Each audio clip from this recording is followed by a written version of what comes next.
Good morning.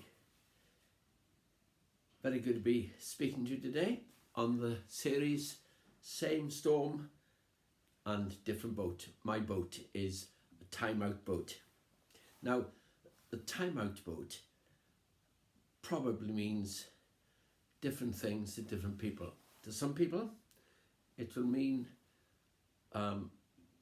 in bereavement. And they've got plenty of time, sadly, to think about that. For many of us, it is, we say, it's forced upon us, this time-out boat.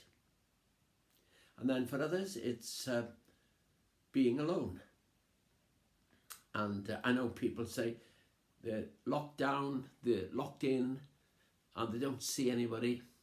Then for others, it's a sense of gladness. The village where I live, when I'm walking around, there are people painting fences, repairing fences, painting houses, working on the gardens, taking down hedges, replanting, and people saying it's just time to get jobs done.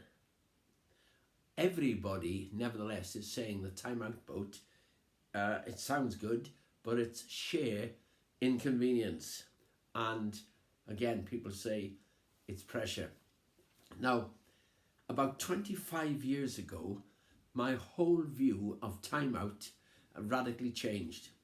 We'd been in our new building, the Carer Centre, a 1,000-seater building. We'd been in it about 4 years when we began to attract prestigious conferences. And one in particular used our building year after year. Now, the only trouble was that we had, I thought, state-of-the-art equipment. And whenever I preached, or not whenever, but often when I preached, the microphone system would go wrong, the mixing desk would go wrong, and in the middle of a sermon there'd be a terrible noise, whining, screeching. It used to drive me mad, and I couldn't help reacting to it. Well, I could have helped it, but I reacted to it. And I would get so mad about it. And I'd be so irritated. Well, this organisation came and I thought, I hope the equipment goes well. Well, in fact, they brought their own equipment, much bigger. I wouldn't say it's more modern, but it was much bigger. And they had excellent staff to run it. Well, great worship, place is full, about 1,000 people. And then the guy gets up to preach. And he'd been preaching for about 10 minutes when... And it was his equipment. I mean, it seemed like all hell was let loose. And I'm sitting there in the front row thinking, over to you, sunshine. It's not my problem, it's yours. And then it died down, he kept on preaching, and then it came again. And he suddenly put his hands in the air and he said, time out.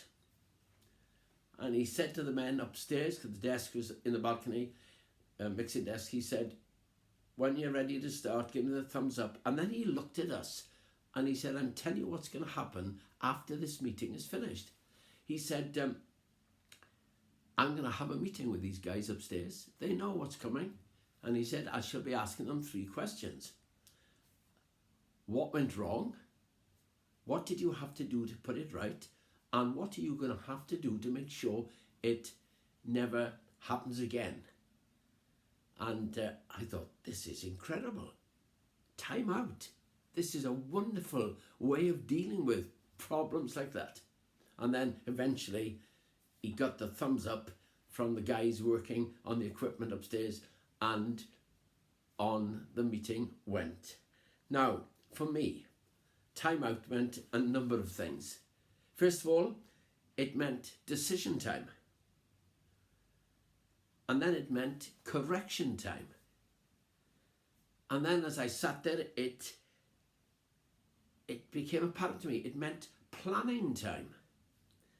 And then what I definitely realised it did not mean was I'm a victim of circumstances time.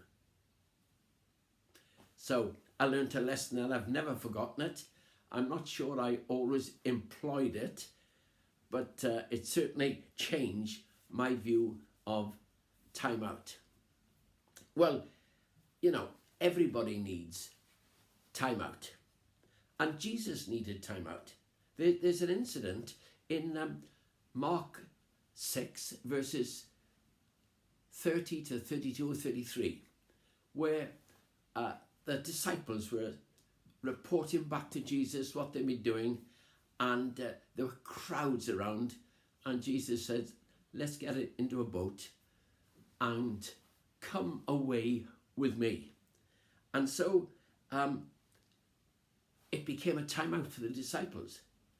Now, you see, people say, well, that's good for them, but I don't have the space or the freedom to get away from it all. I've got a family, children, I'm in a house. It's just so difficult to have time out.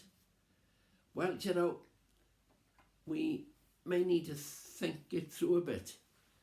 John Wesley, his mother, big family, and she used to take time out. She wouldn't change her position. I'm not saying you're able to do this these days, but I'm just telling you that a bit of an ingenuity here. She used to sit there and put her penny right over her head and sit as if nobody else was in the room. Takes a bit of doing, I know. There are difficulties. What I'm saying, there are difficulties in taking time out.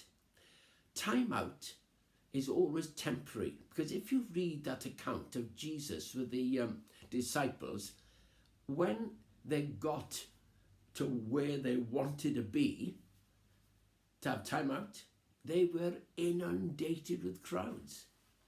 And so time out, and you sit and you think, oh, give me a time out boat. Time out is temporary, because people, if you deal with people, and we all deal with people, one way or another, people are always there in needs, sometimes demanding, maybe when they shouldn't, but it's there, and therefore time out's always temporary. And time out is driven, the impact is driven by outside forces, and we can't do anything about that. So it sounds brilliant to say, get into your time out boat, but life doesn't always work like that. And then we may as well face it. Once time out can be impacted and driven by external forces, time out is an internal thing as well as an external thing. And we may as well face that. There's something in us at times so we can't be alone, when inwardly we can be alone with God, yes, when people are around and in touch with God and praying, God, help me, God, give me the answer to this, help me to cope with this pressure. So time out sounds a brilliant thing, that being a time out boat, but I would say it's still demanding. And Jesus, when he was overrun by people, he saw the crowds, and it says this, he had compassion on them. He had empathy for them. And he leaves his disciples, or at least he starts ministering where he was. His disciples got to say, hey Jesus, I thought we were having time out. But it was his compassion, his empathy, his deep feeling for people. And you know, sometimes time out is just like that. And the great winner is that we can look with people in deep compassion rather than deep irritation. Rather than the feeling, I'm a victim here, I just can't get any peace anywhere. So the time out boat can sound brilliant, and often it is brilliant, but sometimes it's not so brilliant. So there we are. I hope, nevertheless, when you're able to get into your time out boat, it really works well for you. God bless you.